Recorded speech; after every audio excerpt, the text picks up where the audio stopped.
você, remanescentes. Estou aqui para o nosso diário de oração de hoje, sexta-feira, dia 7 de fevereiro de 2020. Antes de começarmos o nosso diário de oração, eu quero pedir desculpa que há 2 dias eu não postei nenhum vídeo do diário de oração, porque eu estava com uma alergia muito forte e não parava de espirrar. Mas hoje já voltamos à nossa vida normal. Então, a leitura do nosso diário de oração hoje está no livro de Atos, capítulo 3, o versículo do 1 ao 12. Mas nós estaremos lendo o versículo 6, 7 e 8, especificamente. Então, se você já está com o seu lápis, a sua caneta na mão e o seu caderno para anotar a palavra de Deus para você hoje, vamos começar. Pedro, porém, lhe disse: não possuo nem prata nem ouro, mas o que eu tenho, isso te dou. Em nome de Jesus Cristo, Nazareno, anda. E tomando-o pela mão direita, o levantou imediatamente. Os seus pés e tornozelos se firmaram. De um salto se pôs em pé. Passou a andar e entrou com eles no templo, saltando e louvando a Deus. O tema do nosso diário de oração de hoje é uma nova moldura para o nosso crescimento. O que quer dizer moldura, né? Moldura é aquilo que está dentro dela. Então, precisamos viver essa nova moldura.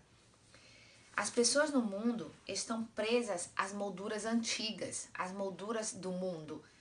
E nós sabemos, lá em 1 João 5, o versículo 19, fala que nós sabemos que somos de Deus e que o mundo inteiro jaz no maligno. Então, essa moldura que aprendemos e trouxemos do mundo, ela não pertence a Deus. E como filhos de Deus, ela já não pertence a nós também, né? Mesmo muitas igrejas e os filhos de Deus estão dentro dessas velhas molduras que aprendemos e trouxemos do mundo. Mas se não formos libertos dessas molduras, das velhas molduras, não poderemos crescer. E muitas vezes em nenhuma área das nossas vidas.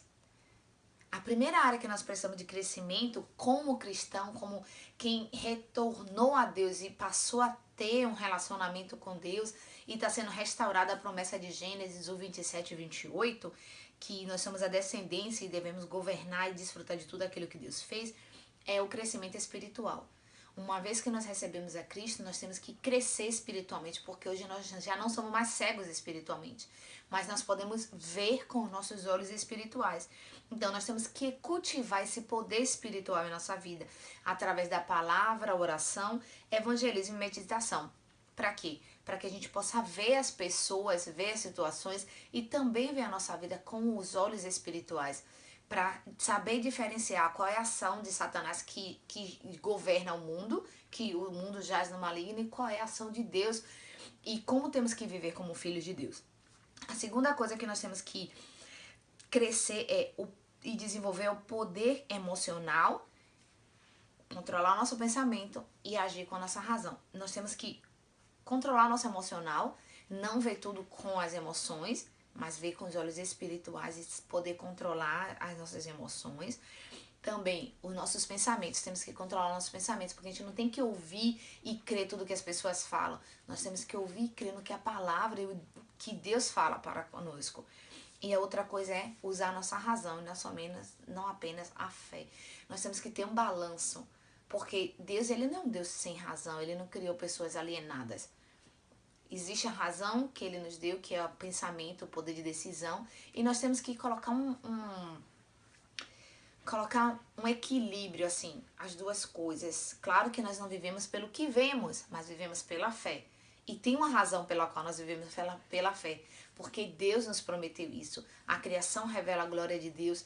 Eu sei que foi criada por Deus, você sabe que você foi criada por Deus, então não é algo sem razão, mas nós temos que ter um equilíbrio entre isso para que a gente possa ser transformado.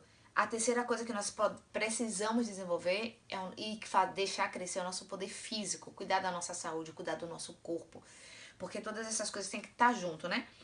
Para não ser influenciado pelo mundo, nós temos que meditar na palavra, meditar naquilo que Deus tem falado para mim. O que é que Deus tem falado para você? Você tem que meditar nisso, você tem que deixar que a palavra de Deus ela seja parte de você. Não seja apenas uma promessa que pode ou não ser cumprida. Se você sabe que Deus está falando para você, você tem que meditar nisso, você tem que se apoiar nisso, você tem que tomar posse disso e viver, porque essa é uma promessa de Deus e quando Deus promete, Ele cumpre. Então, para saber o que é importante para nós, nós temos que meditar naquilo que Deus nos prometeu, naquilo que a palavra de Deus fala. Ah, o importante para mim é eu ser, não ter. Mas em que está baseado isso? Naquilo que a palavra fala, você é filho de Deus. E como filho de Deus, você tem a cobertura dos céus. Então é mais importante para mim ser do que ter coisas materiais. Porque as coisas materiais, elas perecem. Mas a minha identidade como filho de Deus me garante a vida eterna. E aí você vai saber o que é importante para mim, o porquê é importante para mim. Por isso, o que não é importante para mim? Ter. Não porque eu não possa ter, mas porque eu tenho que ter tudo aquilo que eu tiver, eu tenho que ter controle, eu tenho que governar aquilo que Deus coloca nas minhas mãos para eu cuidar e não deixar que as coisas físicas, as coisas materiais me governem. Então, o mais importante é eu estar espiritualmente bem, desenvolver o meu espiritual, a minha intimidade com Deus, a minha visão espiritual para eu saber controlar tudo aquilo que Deus coloca em minhas mãos. E o que acontece? Para ganhar força, nós devemos poder ver. Então, quando nós meditamos, nós passamos a viver aquilo que a palavra diz. Porque você medita e essa palavra faz parte de você. E aí você começa a fazer todas as coisas se baseando na palavra, porque você tomou posse da palavra. E daí você vai ver que vai vir uma força que você não vê. Você não pode ver essa força, mas ela vai sendo criada dentro de você. E daí a gente começa crescendo espiritualmente, onde a nossa natureza do pecado, de dúvida, ela passa para ficar de lado e a nossa natureza de fé, de confiança, começa a predominar, tomar conta da nossa vida e aí a gente começa a viver, a receber cura. A gente começa a ser curado daquelas palavras que as pessoas falaram, das situações que nós fomos expostos, daquilo que aconteceu com a gente que não agradou, que machucou. A gente começa a deixar Deus curar quando a gente medita na palavra e entende a promessa de Deus para a nossa vida. E uma coisa muito importante que precisamos saber é que feridas são uma porta, são portas abertas. Cada ferida, seja de relacionamento de amizade, de relacionamento com os pais, ou o que for, qualquer ferida é uma porta aberta para a ação de Satanás. Então nós temos que meditar na palavra ao ponto de deixar o Senhor nos curar, para que essas portas sejam fechadas, porque uma vez que a ferida é curada, a porta está fechada. E aí nós vamos fazer o quê? Nós vamos poder desfrutar da bonança, dessa vida abundante que o Senhor nos promete. E, sem deixar de ressaltar, nós não podemos cuidar só de uma parte da nossa vida, nós temos que cuidar de todas.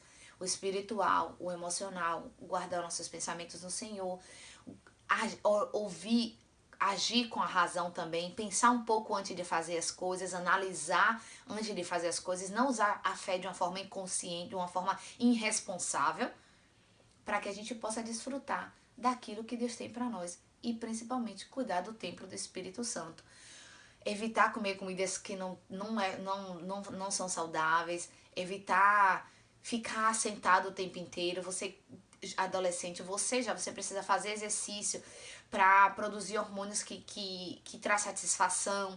Tudo isso você tem que cuidar do seu corpo, do seu emocional. Exercício físico ajuda também você cuidar do seu emocional. Tudo isso é um pacote que você tem que começar a trabalhar diariamente em todas as áreas para que você possa fazer o quê? Estar dentro dessa nova moldura que irá fazer você crescer espiritualmente, intelectualmente, emocionalmente e em todas as áreas da nossa vida. Então, esse é o devocional a palavra que o Senhor tem para nós hoje, como Pedro fez. Qualquer outra pessoa, naquele momento que entrou ali naquele templo e viu a pessoa mendigando, iria dar uma moeda. Mas ele saiu daquela moldura velha de dar uma moeda e falou, não, eu sou filho de Deus e Ele me deu autoridade, eu não tenho prata nem ouro, mas o que eu tenho te dou, levante e ande. Então nós temos que estar dentro dessa nova moldura. Vamos orar? Deus, nós queremos agradecer por mais essa palavra que o Senhor nos deu e te pedir que o Senhor nos encha com o Teu Santo Espírito e que o Teu Santo Espírito venha trabalhar no nosso coração, na nossa mente e que nós possamos deixar a velha moldura e ser revestidos, entrar na nova moldura como filhos de Deus, que entende o privilégio de ser teus filhos e entendemos também que temos a cobertura dos céus.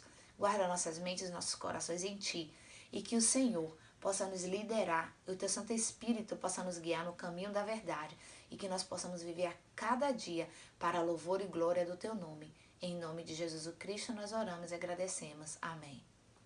Não. Até amanhã, não esqueça de visitar o nosso site, sementinhasimplesite.com, e também visite-nos no Instagram. Eu vou deixar todos esses endereços na tela, então se você quiser visitar. E se esse devocional tem falado ao seu coração, também compartilhe com outras pessoas para que elas também possam ser abençoadas e receber esse pão dos céus. Um abraço e até amanhã.